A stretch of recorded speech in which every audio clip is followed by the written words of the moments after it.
MA final paper 7th हम पढ़ रहे थे परमानेंट सेटलमेंट। इसके क्या दोष थे ये मैं पिछले वीडियो में आपको बता रही थी। देखिए, कृषकों की जो दशा थी, हम डिस्कस कर रहे थे कि स्थायी बंदोबस्त तो कर दिया गया था, किंतु कृषकों की दशा में इसमें किसी भी प्रकार का कोई परिवर्तन नहीं आया था।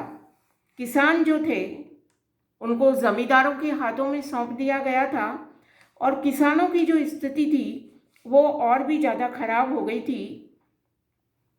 ज़मींदारों ने किसानों का बहुत शोषण किया, उन पर बहुत अत्याचार किए। सरकार ने किसानों की बिगड़ती दशा पर किसी भी प्रकार का कोई ध्यान नहीं दिया। इसके अलावा कई प्राकृतिक आपदाओं के समय लगान को कम करना चाहिए, तो इस तरह की भी किसी भी प्रकार की कोई व्यवस्था स्थायी बंदोबस्त में नहीं थी। तो हम देखते हैं कि जो किसान जो थे मुख्य रूप से आपका उत्पादन वही कर रहे हैं, कर भी वही व्यक्ति दे रहा है, वो उसको किसी भी प्रकार का कोई भी जो लाभ था या उसको किसी भी तरह की कोई राहत प्राप्त नहीं हुई थी। दूसरा देखिए, ये एक कठोर व्यवस्था थी। कैसे कठोर थी? देखने को ऊपर से ऐसे लग रहा है कि भाई स्थायी बंदोबस्त कर दिया गया है तो अब बार बार लगान से मुक्त हो गए, हर व्यक्ति को पता है कितना लगान देना है, किंतु ये सिर्फ पेपर में ही अच्छा लग रहा था। प्रैक्टिकली जब इसको किया गया तो लगा कि ये व्यवस्था अत्यधिक कठोर है और उतनी प्रैक्टिकल नहीं थी जितनी ये पेपर पे लग रही थी। देखिए, इस व्यवस्था में जमींदार द्वारा समय पर लगान न चुकाने पर उसकी भूमि को बेच दिया जाता था। जमींदार भूमि पर जो जमींदार था उसका भूमि पर से स्वामित्व समाप्त कर दिया जाता था। इसके अनुसार जब तक जमींदार निश्चित लगान दे रहा है तब तक तो वो उस भूमि का स्वामी है। जिस दिन उसको लगान देना है और सूर्यास्त तक के पहले पहले वो लगान अगर नहीं दिया जाता था तो वो ज़मींदारी नीलाम हो जाती थी। जो दूसरा ज़मींदार उसकी ऊंची बोली लगाता या उतना लैंड रेवेन्यू देने के लिए वो तैयार हो जाता था, वो भूमि उसको दे दी जाती थी। तो आप ये सोचिए कि ये नियम कितना कठोर था। ज़मींदार को हमेशा ये भय बना रहता था कि अगर वो कर नहीं चुकाएगा, लैंड रेवेन्यू नहीं देगा तो उसकी ज़मीन उसके हाथ से निकल जाएगी। तो उसको उस प्रॉपर्टी से जो एक प्रेम और लगाव था वो हुआ ही नहीं, क्योंकि उसने उस ज़मीन को किसको दे दिया था? कृषक को दे दिया था। तो अंतुआ गतवा जो भार पड़ता था वो कृषक पर पड़ता था। भू राजस्व से जो प्राप्त आय थी वो भी निश्चित नहीं थी। इस व्यवस्था से सरकार की भू राजस्व से होने वाली आय तो निश्चित हो गई। जमींदारों को लगान की राशि सरकार को द्वारा निश्चित कर दी गई कि 3 करोड़ के मुकाबले किसानों से उन लोगों ने 13 करोड़ रुपए जमींदारों को मिल रहे थे। उनकी आय निरंतर बढ़ रही थी। 1918 में जमींदार किसानों से भू राजस्व के रूप में 60 करोड़ रुपए वसूल कर रहे थे, जबकि उनको सरकार को केवल 3 करोड़ रुपए ही उनको देने थे। अतः इससे सरकार को आर्थिक हानि हो रही थी। विशुद्ध व्यापारिक या आर्थिक दृष्टिकोण से देखा जाए तो इस व्यवस्था से भविष्य में प्राप्त होने वाले बहुत से भूमि कर की हानि हुई थी। देखिए, इसमें ये चीज़ डिसाइड करी थी कि जो बैरन लैंड है जिसमें उपज नहीं हो रही है उस पर उन्होंने कोई कर नहीं लगाया था। तो ज़मींदारों ने क्या करा, किसानों को उस भूमि पर भी जोत करने के लिए कहा कि भाई आप इस भूमि पर भी आप जोत करेंगे, आप फसल उगाएंगे। तो नेचुरल है वहाँ पर फसल उगाई गई और इस प्रकार जो किसानों से तो वो लोग बढ़ा हुआ लैंड रेवेन्यू ले रहे थे किंतु वो सरकार को नहीं देते थे। तो ज़मींदार की तो आय बढ़ रही थी पर सरकार की आय में किसी भी तरह का कोई मुनाफा नहीं हुआ था। कॉर्नवालिस की जो आशाएं थी वो भी विफल हो गई। कॉर्नवालिस ने बंगाल के ज़मींदार से ब्रिटेन के ज़मींदार के समान कृषि में सुधार करने की अपेक्षा की थी कि जैसे ब्रिटेन में ज़मींदार वर्ग है वो एग्रीकल्चर को बहुत ऊंचाइयों पर ले गए हैं, तो उसी तरह जब ज़मींदार को किस भूमि दे दी जाएगी, उसको पूरा मालिकाना हक दे दिया जाएगा, तो वो खेती को, एग्रीकल्चर को ऊंचाई पर ले जाएगा। किंतु ऐसा नहीं हुआ। बंगाल के ज़मींदारों ने खेती की दशा सुधारने तथा सिंचाई के साधन जुटाने की ओर उन्होंने कोई भी ध्यान नहीं दिया, बल्कि वो लोग और भी ज़्यादा क्या हो गए, विलासी हो गए। उन्होंने किसानों को दे दिया, किसानों से मुंह मांगा लैंड रेवेन्यू वसूल करते थे और खुद शहरों में आराम से रहते थे। तो वो जो एग्रीकल्चर में सुधार की बात थी, एग्रीकल्चर में विकास की बात थी, उसको उसमें नई नई टेक्नोलॉजी लाने की बात थी, वो सब संभव नहीं हो सका।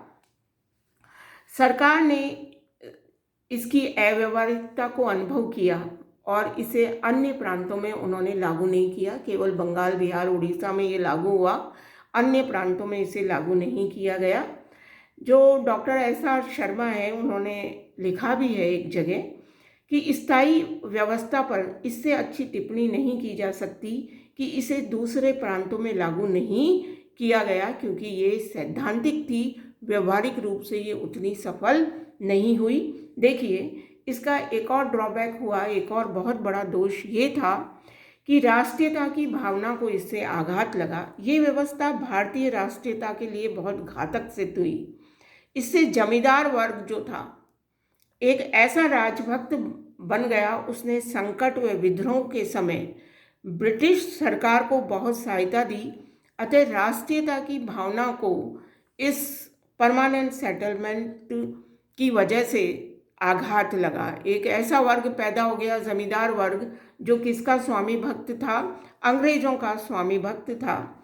तो इस प्रकार हम देखते हैं कि जो परमानेंट सेटलमेंट था, जो स्थायी बंदोबस्त था, उसमें कई दोष थे, किंतु इस दोषों के बावजूद भी अन्य व्यवस्थाओं से ये व्यवस्था अच्छी थी। हम ओवरऑल देखते हैं दोष थे, प्रैक्टिकली ये उतनी ज़्यादा पॉपुलर नहीं हुई और ना ही ये उतना फ़ायदा या मुनाफा अंग्रेज सरकार को दे सकी जितना वो लोग चाहते थे, ना ही किसानों का हित कर सकी। किंतु फिर भी कॉर्नवालिस यदि इसे 10 वर्ष के लिए रहने देते एवं तत्पश्चात इसके दोषों को दूर करते हुए व्यवस्था को आगे बढ़ाते तो ये प्रभावशाली सिद्ध हो सकती थी।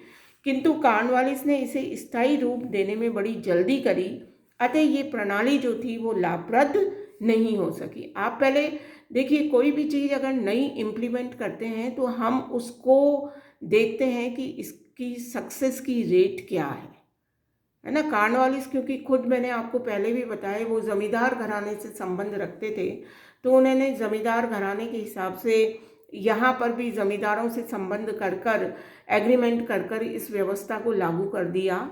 और जो जमींदार थे उन्होंने एग्रीकल्चर के डेवलपमेंट के लिए, किसानों के साथ उनके जो रिलेशन है उसको अच्छे करने के लिए उतने प्रयास नहीं किए। तो प्रारंभ में वो प्रैक्टिकली इसको 2-3 साल के लिए करते, फिर इसका रिजल्ट देखते और इसमें सुधार करते, तो निश्चित रूप से ये अंग्रेजी सरकार के लिए भी बेनिफिट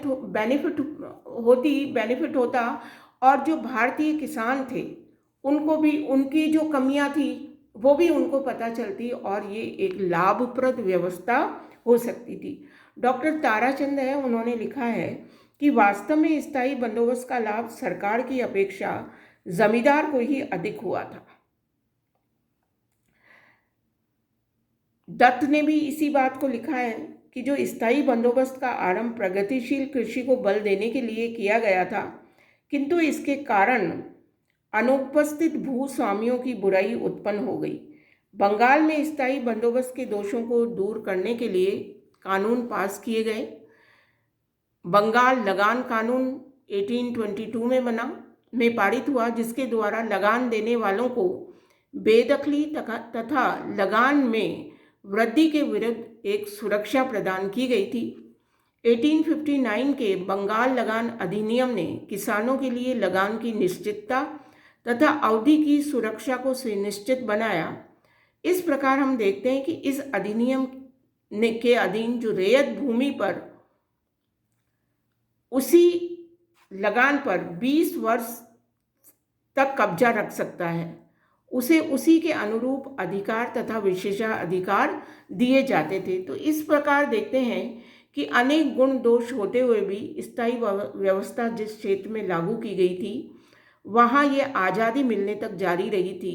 बाद में इसकी असफलता को देखते हुए इस भू राजस्व व्यवस्था के क्षेत्र का विस्तार नहीं किया गया, इसे और जगह लागू नहीं किया गया और बाद में इसमें संशोधन लागू कर दिए। तो इस प्रकार हम देखते हैं कि स्थायी बंदोबस्त को लागू करके ब्रिटिश उपनिवेशवादियों ने आर्थिक परिवर्तनों की उस प्रक्रिया के लिए एक कानूनी ढांचा प्रदान किया जो बंगाल की विजय के फलस्वरूप प्रारंभ हुई थी।